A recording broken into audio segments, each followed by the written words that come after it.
not political expediency, not public image. It won't be easy as to open or close. Social distancing isn't an on or off thing. And we're learning more every day about the virus and how it spreads. We need to be able to adapt and adjust our behavior to responsibly respond appropriately. But schools and businesses can't be make responsible decisions if they don't have the information, the science. It's not just more detailed, effective guidance they need. It's consultations and technical support so people have a place to turn with their questions.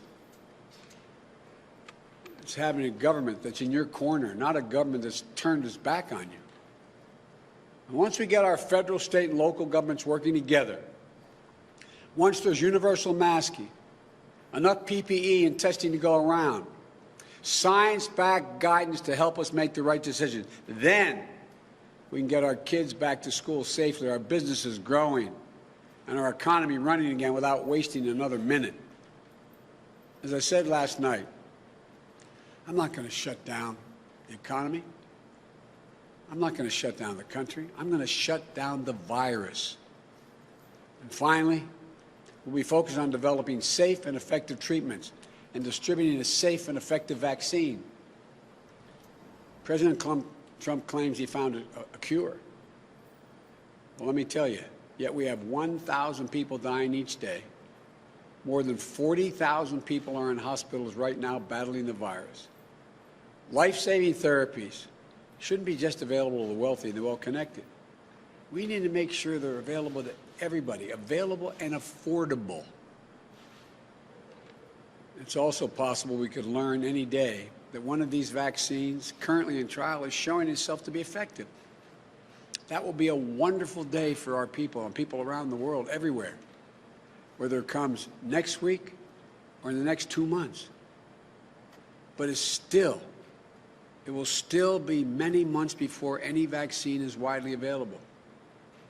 And we need a president who will take responsibility for making sure it gets to every single person in this country in a way that's equitable and accountable. We need a president who, in the meantime, is doing his job to protect the American people. Once we have a safe and effective vaccine, it has to be free to everyone, whether or not you're insured.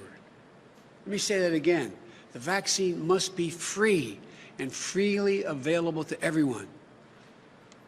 This is just not one more reason why it's so despicable that Donald Trump is fighting in the middle of a pandemic to get the U.S. Supreme Court to strike down the entire Affordable Care Act, which I worked so damn hard to get the votes for.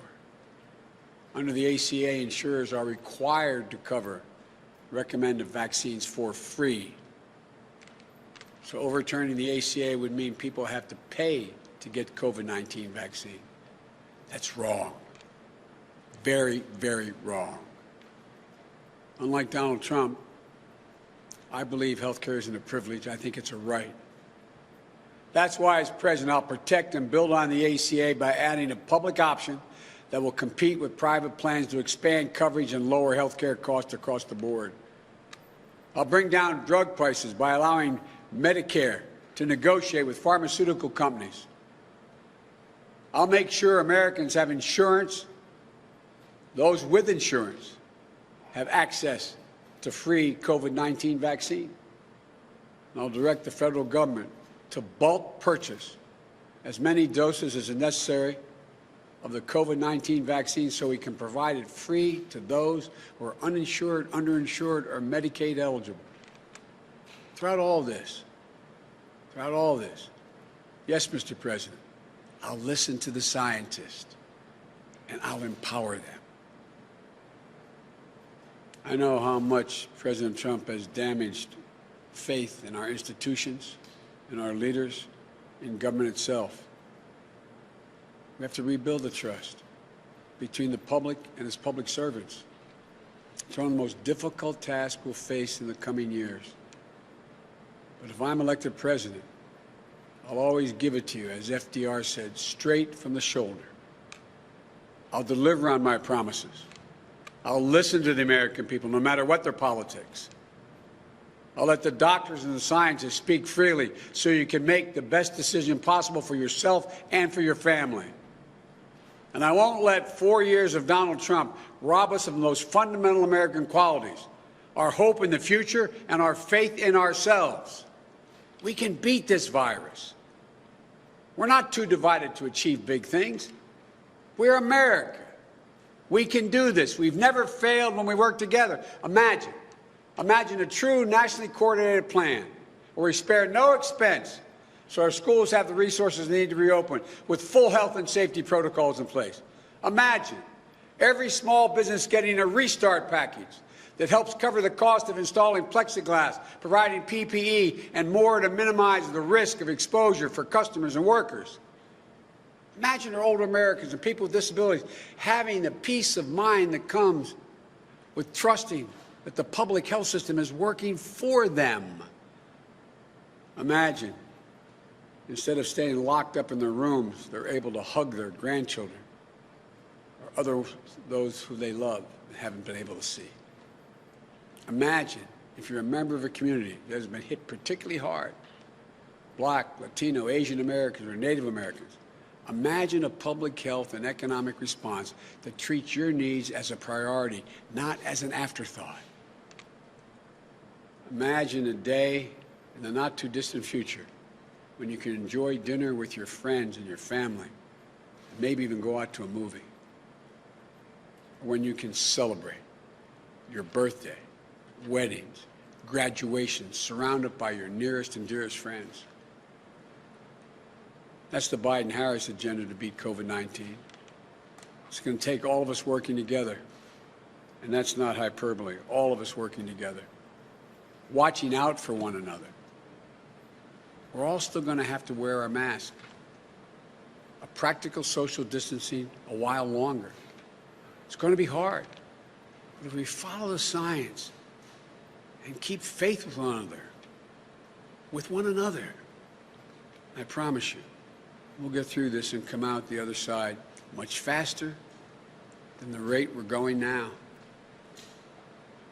Look, you all know this. The American people have always given their best to this country in times of crisis. And this time isn't any different. I'm not joking when I say this. I think every day about the brave doctors and nurses and hospital workers, police officers, firefighters, EMTs, and other first responders who not figuratively, but literally, are putting their lives on the line day in and day out to care for people.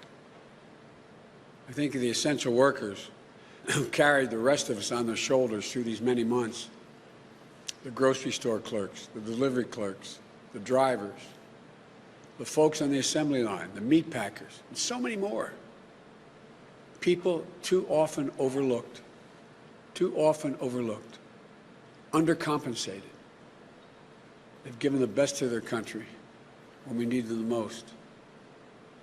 Think of the small businesses who moved heaven and earth to try to take care of their employees and keep their businesses open.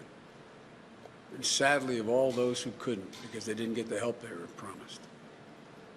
I think of the parents juggling working from home with the added demands of overseeing their child's educations. I think about the educators who are spending hours learning how to teach online. They're doing what they always do, giving above and beyond for their students. I think of the families and the communities who've stepped up, donating to charities, doing grocery runs for older relatives and neighbors, finding new ways to connect and support one another. That's the America we know. That's the United States of America. That's who we are. And like John F. Kennedy, when he committed to take us to the moon, he said, I refuse to postpone the possibilities that exist for this country. I refuse to postpone.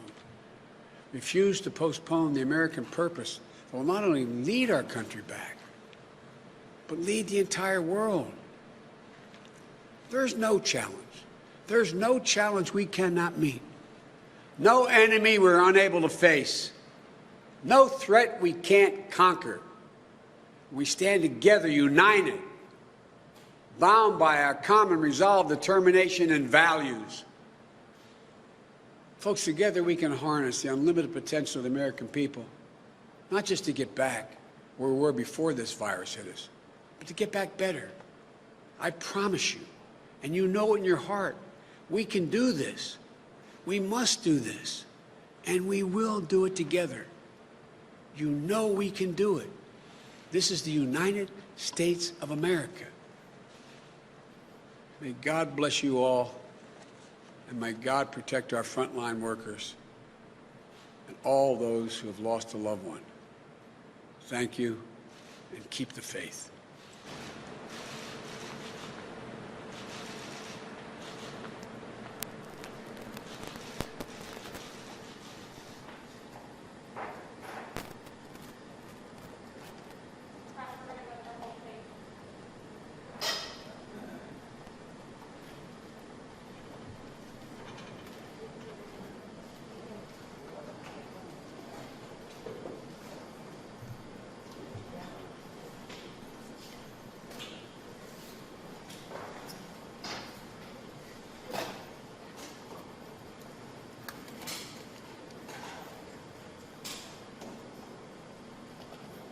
Should I get him out? Can you repeat that again? Yeah,